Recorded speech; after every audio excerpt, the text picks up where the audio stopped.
biso nyonso tu tozongana mpona kosoutenir déjà magazine na biso Tolobela Congo oyo aye moko le président Tchani Mavinga.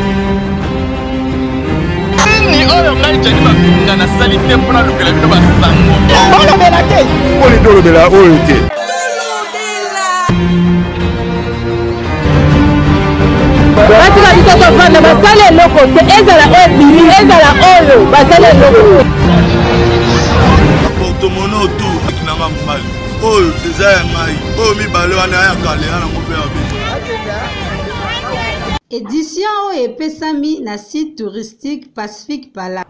Mbote na bino balandi ya magazine d'information générale Tolobela Congo na biso bino bayebozwi libaku ya kolanda biso na poko ya lelo tokofongola basango na biso na visite ya ancien président ya Nigeria Olusegun Obasanjo oyo ayaki pona secours ya paix na est ya République démocratique du Congo. Tolanda reportage ya magazine Tolobela Congo na biso.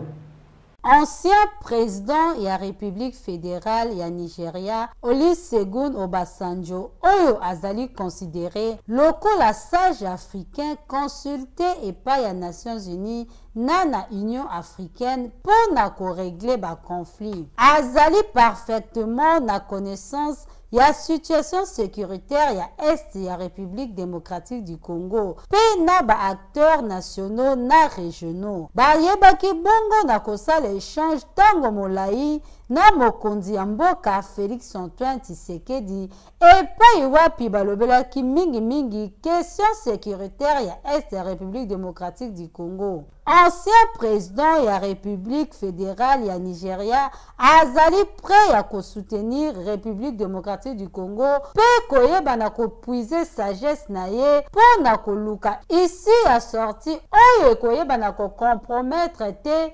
souveraineté ya pays face na agression oyo République démocratique du Congo aza victime na Rwanda. Na sima ko traiter question sécuritaire bayebaki bongo na kosala échange na mayematali agro-industriel. Magazine Tolobela Congo tokoloba pona mbongo na ekolo biso tolobi. Totikali kaka na sango ya Est ya République démocratique du Congo tolanda message ya appel ya mobilisation ya reprise ya action anti-MONUSCO. Appel à la mobilisation populaire pour la reprise des manifestations anti-MONUSCO. Jeudi 25 et vendredi 26 août 2022, journée ville morte à Goma. Bye bye MONUSCO. Chers partenaires, nous tenons à remercier toute la population qui se mobilise pour la vigilance, en fait, d'empêcher la circulation de la MONUSCO et les agences du système des Nations Unies à l'est de la RDC. La MONUSCO a quitté Butembo par la pression populaire.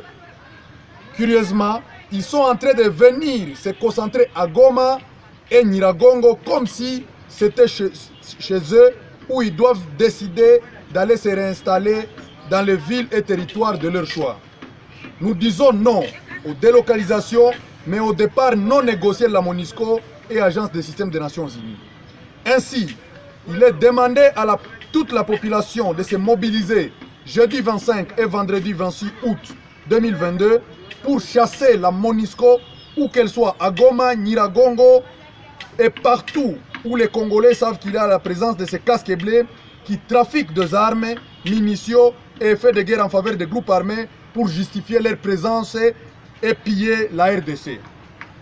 À l'occasion, nous serons en train de dire non aux négociations et intégrations des rebelles du M23 au sein de FRDC, telles que recommandées par les experts de l'ONU au gouvernement congolais.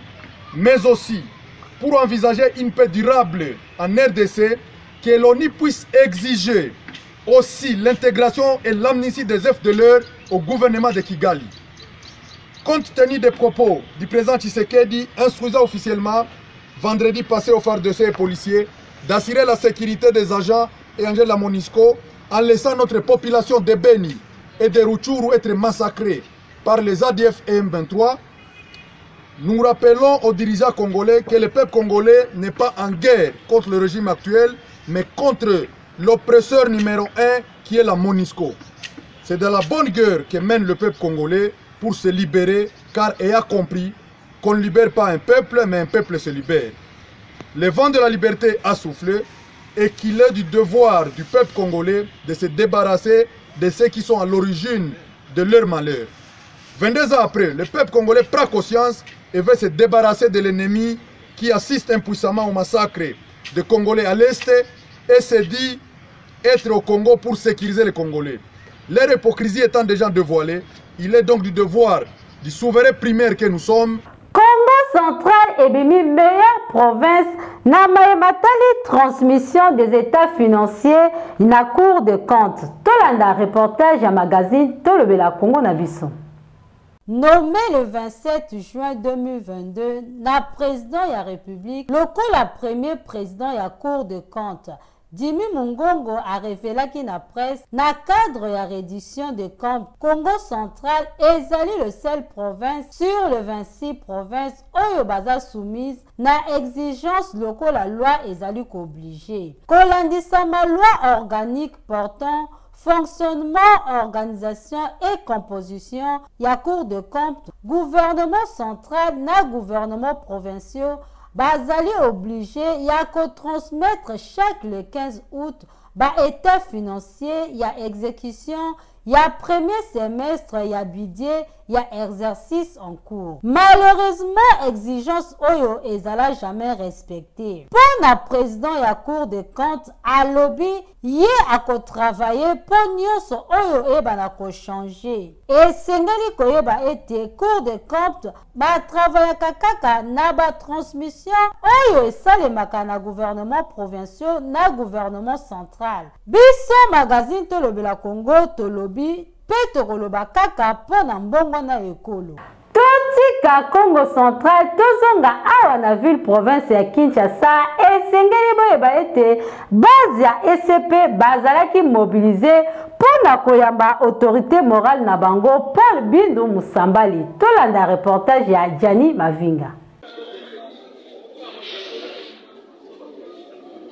Là nous assistons Papa ye nzale sili. Papa ye nzale sili. Ezalaki ya koyinda kuna na libanda ya pepo ya njili. Esika wapi Fondation Paul Bindu babasi nyoso basanganaki lokola moto moko pona koyamba autorité morale ya ECP oyo ezali éveil de la conscience patriotique. Président ya Fondation na bango Paul Bindu Musambali sima ya koservir tango molai nation congolaise na mosala kitoko oyo azali kosala na kati ya mboka akende kopemisa mutu na étranger pona kozwa congé mois de détente muke retour na ye ezalaki nde ya koyinda na kati ya libanda ya pepo ya njili esika wapi mwana mboka Paul Bindu Musambali ayambamaki kitoko na mabasi na ye akitaki mokolo ya jeudi 25 août 2022 na ngongo ya 1h10 malgré heure tardive mais babasi na ye batikalaki soumise ya kozela président national na bango Paul Bindu Musambali akitaki ayambamaki kitoko ambiance ezalaki ya kosakana te baakompanye inde tina ndaku mpona kolakisa bolingo na bango oyo baza nango na président national na bango Excellence Paul Bindu Musambali, le PDG ya site touristique moko otoza nango na kati ya Congo RDC oyo eza na ba norme kosakana te Pacific Palace kuna na commune Monga Fula na quartier Mitendi.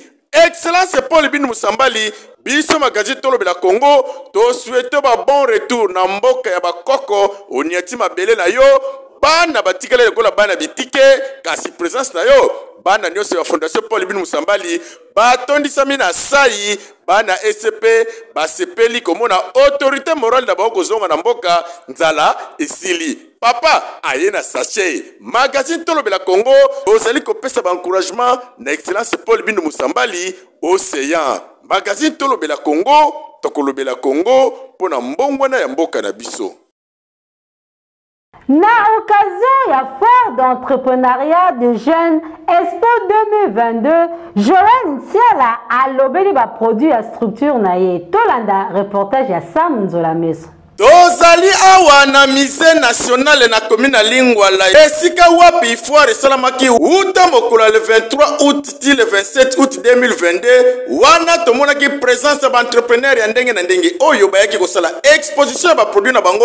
Biso magazine Tolobela Congo to remarkaki présence ya structure moko ya kafu ya sika solution chaîne ya mwana mboka Joël Ntiala o bazali kosala mosala kitoko ba produit ba détergent pona bandako na bino ba bureau ba église ba école bino oyo bozala mikakato na ndenge oyo bozali koluka bopeto oyo bozali koluka koambwate lepa ya ye moko le gouverneur de la ville Jantini Ngobila Mbaka na idéologie na ya kini bopeto botala esika malamu ya kozwa solution yango oyo structure ya solo solution chaîne ya mwana mboka Joël Ntiala na micro magazine Tolobela Congo boyoka ndenge nini ye moko les jeunes entrepreneurs Joël Ntiala apesaki ba détail zosala ba détergent de maison et de bureau de bomoni awa sikoyo na ba produit na biso tozana ba bactérol oyo topesi yango kombo solution bactérol et puis tozali pena ba javel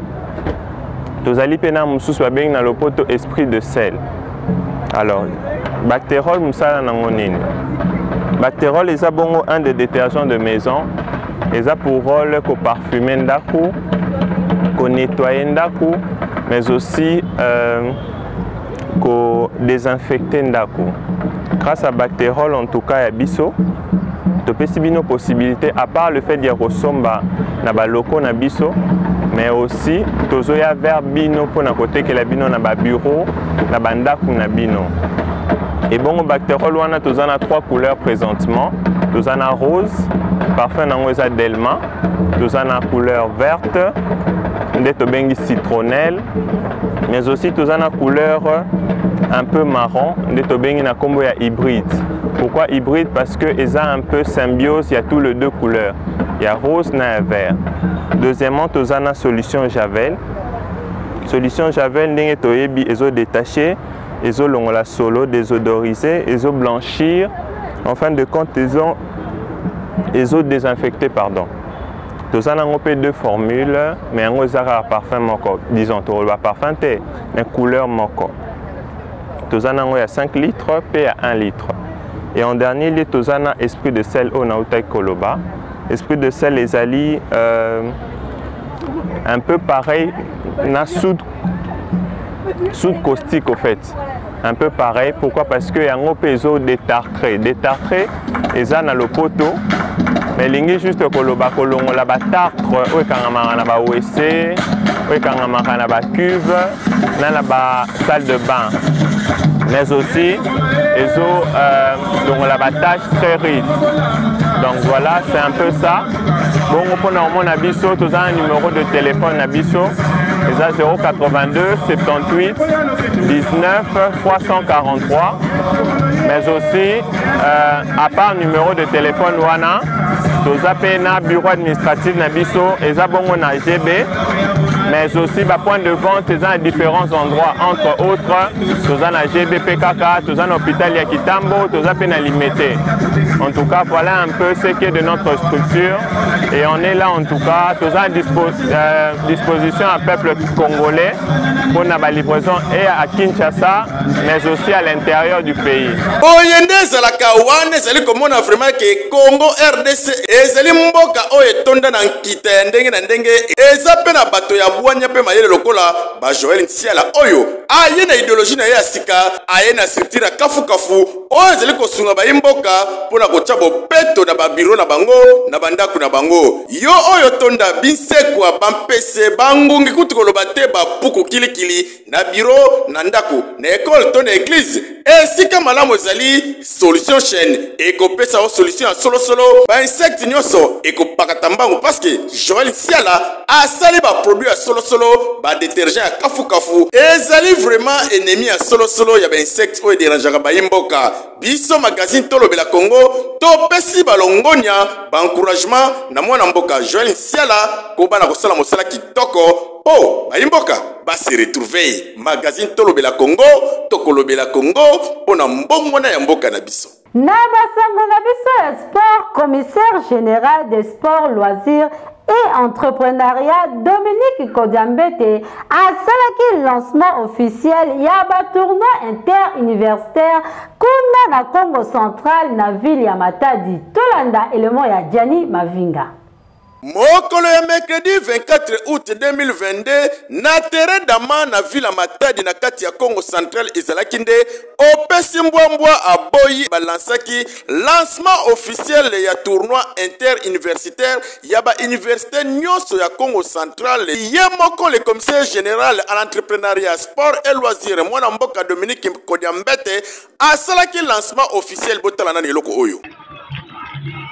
Bomoni ndenge nini yeboko attirer ballon pour kopesa coup d'envoi masolo oyo banda laksi penzake azali le grand jogo oyo mwana mboka excellence le gouverneur eli le docteur Guy Bandundungidi aponaki ye pamba te po ayebike excellence Dominique Kodiambete azamba kasi kote makambo teli sport esika nyonso o masolo ezali ko sala maya ezali ko kita ezali ko tia présence aza ko encourager ba jeune na ndenga osakana te bana Congo central bazali ko tondisa manasai bosimba ete tournoi oyo ebandi mokola mercredi le 24 août 2022 yango kokende 10 mois prochain ba oyo bakolonga bakozala ba champion bakopesa bango linzanza pona ko encourager bango po Congo central ekende liboso balasima bakende pe kobetela ba compétition mso ya libanda tozali komona masolo na kati ya Congo central elongo naye moko le commissaire général à l'entrepreneuriat sport pe loisir mwana mboka Dominique Kodiambete nyonso zali kokende kitoko masolo zali kokende lengi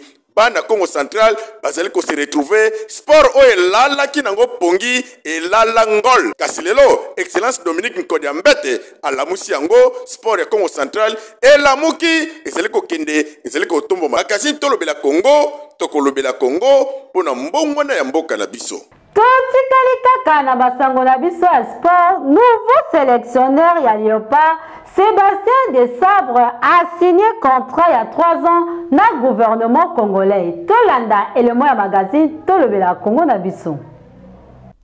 Contrat il y a 3 ans ezalaki signé entre sélectionneur français Sébastien Desarbres na gouvernement congolais. Et Salemaki Bongo n'entremise ya ministre sport et loisirs Serge Condé. Léopard ya République démocratique du Congo ezali qualifié na prochaine Coupe d'Afrique des Nations Côte d'Ivoire 2023 oyo kobetama na 2024. Yangonde ezali objectif à signer na sélectionneur français Sébastien Desarbres. Pour na sélectionneur français mission naye ezali ko travailler dur à la République démocratique du Congo pour na ko bâtir projet moko na équipe nationale oyo nyonso ezali contraire ya prédécesseur naye Hector Cooper. Ye azali déterminé ya kosala musala endimama pe emonana epa ya bayimboka nyonso. Esengeli koyeba ete durant mandat na ye akozala loge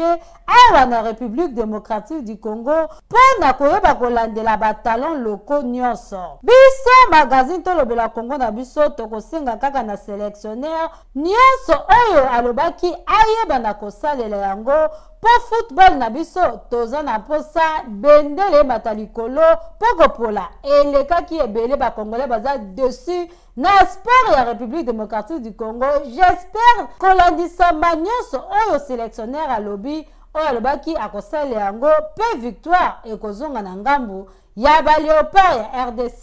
Biso magazine Tolobela Congo totombeli yo mosala malamu nyonso lobi oyo bana kokokisa yango biso tolobi. Centre hospitalier Kafek eye na machine ya sika na kombo ya prophète oyo ezali ko détecter bokono ata ko umela tango molai na machine oyo ezali ko résister te. Otamboli solution yango yo. Centre hospitalier Kafeke etritaka ba maladie ebele presque ba maladie nyonso oyo eza na kati ya mokili. Tozana problème ya basi oyo babotaka te, donc problème ya gynécologie, maladie ya basi vraiment tozo traiter yango makasi. Zana machine moko oyo ezopesa biso ba diagnostic ya solo pona ba maladie ya basi. On a problème aussi, il y a des malades, il y a mikuwa, rhumatisme. Ils ont souffert de belé, hernie discale. Donc, il problème, ils ont souffrance, ils ont souffert de automobimba. Surtout, mikuwa, vraiment, tous les spécialistes, ils ont traité en awa et pas nabiso makasi. À part ça, tous les problèmes, il y a AVC. Chaque fois, ils ont souffrir, ils ont souffrir, AVC, maladie à mon thème. Vraiment, il y a des spécialistes. On a domaine ya poison, tika na yo, pardon, bon di melangai, centre hospitalier Kafek, domaine ya poison, en tout cas, à tes arts retardés, taux rapide, awa, soko ye, ato tika la ki na 2 minutes ya liwa, yeba ke soko zwikis, ozwi solution. Biso tozana nguya parce que tozana machine moko, oyo to yaki na poto, oyo ezo détecter kitoko problème ya ba poison na kati ya nzoto. Ata eza ya ndenge nini et puis tango e détecter yango ezo talisa tant oyo esali na kati ya nzoto ezo talisa quantité eza ndenge nini et puis na ndenge nini yako machine oyo ezali ko détecter ba maladie nyos. Okosenga te o ebisa médecin onongai nazobela boy te. Appareil wana batio na kati appareil wana oyo tozobenga prophète biso to surnommé appareil wana prophète zozua maladie nyonso oyo eza na kati ya nzoto na ya mutu na ba symptôme nyonso na cause oyo ekozaka maladie wana appareil wana est proposé lisusu et pensi que non traitement ya mutu oyo il faut qu'on pesa un traitement ya tel traitement après traitement encore yango appareil wana et pesi conseil mutu oyo pona maladie tel bo traité ye boyebisa ya banda kolia eloko te eloko oyo ona oyo etali ba spécialiste ya solo o ba utaka bipai na bipai ezala mikili ya pototo awa na mboka centre hospitalier Kafek ozana raison tozana ba appareil ebele solution ezali centre hospitalier Kafek o ezali kosunga bana Congo na talo moke awa ata mobola mozui azane sikana ye centre hospitalier Kafek toti promotion donc période où tozana promotion ezala ba examen ezala ba traitement ezala donc nyonso ba activité nyonso ezo salama awa na centre hospitalier Kafek ezana kati ya promotion examen nyonso ya labon ezala na kati ya biochimie nyonso ezo salama ba examen nyonso ezana kati ya promotion période donc tozo sala diminution ya 50%. Donc si par exemple kuna ozali échographie par exemple bazo salela yo $30 awa epana biso toti yango na $15 pour que batu nyonso bazala na accès ya kosala ba examen ya koyeba nzoto na bango ezo souffrir na eloko nini. Adresse na biso sur olokibiso toza na référence makasi eza rond-point ezo sima ya station lodge au mona centre hospitalier Kafek avenue Ngindu numéro 5 quartier Yolo Sud commune de Kalam. Numéro de téléphone nabiso 085 041 14 07. Na répété lisusu 085 041 14 07. Mususu 090 60 38 88 3. Na ville province de Kinshasa, tozali na site moko le meilleur site oyo eza confirmé pe yebani bipai nyonso ezali bongo Pacific Palace. Kuna sécurité na yo eza assurée. Allô diplôme, tu es où? Moi je suis au Pacific Palace. Tu connais l'endroit? Oui, je connais l'endroit. Au cœur de la ville de Kinshasa se trouve un endroit très magnifique pour vos moments de détente à volonté, c'est le Pacific Palace. Un cadre idéal pour les personnes exceptionnelles que vous êtes. Chez nous, vous y trouverez tout ce qui va répondre à vos désirs. Des chambres bien équipées avec douche, et des lits pour un repos paisible et doux. Vos séjours seront inoubliables car vous n'allez jamais le regretter.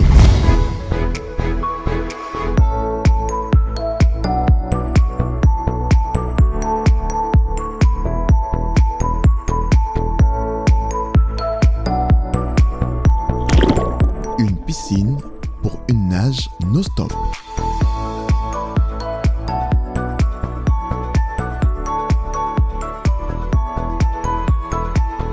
Un restaurant VIP pour vos rendez-vous romantiques et amicaux. Sous la gastronomie congolaise et étrangère. Chez Pacific Palace, ah oui, nous sommes dans le bruit. Notre adresse, route de Matadi, référence Arrêt Grand Hôtel, au quartier Mitendi dans la commune de Mongafula. Bienvenue chez Pacific Palace.